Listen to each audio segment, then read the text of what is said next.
Well, hello everyone. Nice to have you with me again for the next few minutes.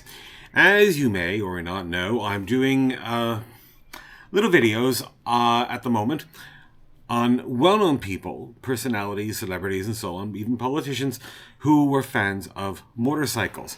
Now, when I was putting this together, as I mentioned before, I was trying to choose people that were not the obvious ones that you would think of. So today we have three more. These are not usually the people that would come to mind. We're going to begin first with a politician. He was one of the former prime ministers of Australia by the name of Bob Hawke. In his younger days, and even continuing to when he was a little bit older, he was also a fan of motorcycles. He had a number during his lifetime, usually BSAs and Triumph bikes. We now move to a well-known comedian. One of his most probably famous roles is that of Inspector Clouseau in the Pink Panther series, along with a lot of other films as well. I'm talking about the one and only Peter Sellers. Now, Peter Sellers was a true petrolhead. He loved Jags. He was a Jag fanatic, and also motorcycles. And I came across a couple of pictures, and the one I found that was most interesting was the one with, I think, his second wife, Brett Eklund, who was also an actress who went on to be in a James Bond movie, The Wicker Man, and many others as well. My third choice today is, okay, I'm not going to say unusual, but usually if you put, well, let me give you a slight clue. So watch this and listen to this and try to see if maybe you can guess who it is.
No, it's not the composer. It's the conductor. And that is Herbert von Karajan, who conducted for 34 years, I believe, the Berlin Philharmonic before making his way to the Vienna Philharmonic Orchestra. Now, Herbert von Karajan was a true petrolhead. He was a big fan of the Porsche 911. In fact, some Porsche models that he owned, he would tell Porsche, this is what I want in the car to make it go faster, and they would do a one-off for him. He didn't buy anything off the lot or out of the box, as they say. Along with this, because he was a fan of speed, motorcycles, his big brand, of course, which doesn't surprise me, would be BMW. He went to BMW and wanted to buy an R69, and the story goes, he told them, it has to go faster than the ones that you're selling on the market. And they did a few little things, and that is the one that he bought.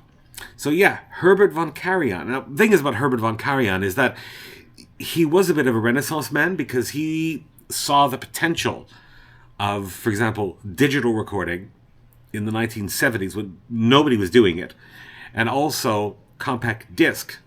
When he visited Sony Japan, when Sony Japan and Philips were working on the compact disc, he always said that he wanted to have something that could reproduce his recordings better than the current formats of LP, cassette tape, and open reel, the home open reel consumer market. And it was the compact disc. When it came to motorcycles, if you go to a documentary that is available on the digital platform of the Berlin Philharmonic Orchestra. There's some films there as well. You have to pay to subscribe. But there is one documentary where it talks about his love for cars and motorcycles, and in a few clips actually shows him riding the Autobahn at top speed. I mean, like I said, you wouldn't usually put a classical music individual such as Herbert von Karajan as being a petrolhead, but like I said, motorcycles and of course cars as well can transcend many boundaries. People that you would not think were motorcycle fans or big car fans can very much surprise you. Anyway, if there's any ones that you know of, leave it in the comment sections below, and I'll see you very soon. Like, comment, and subscribe.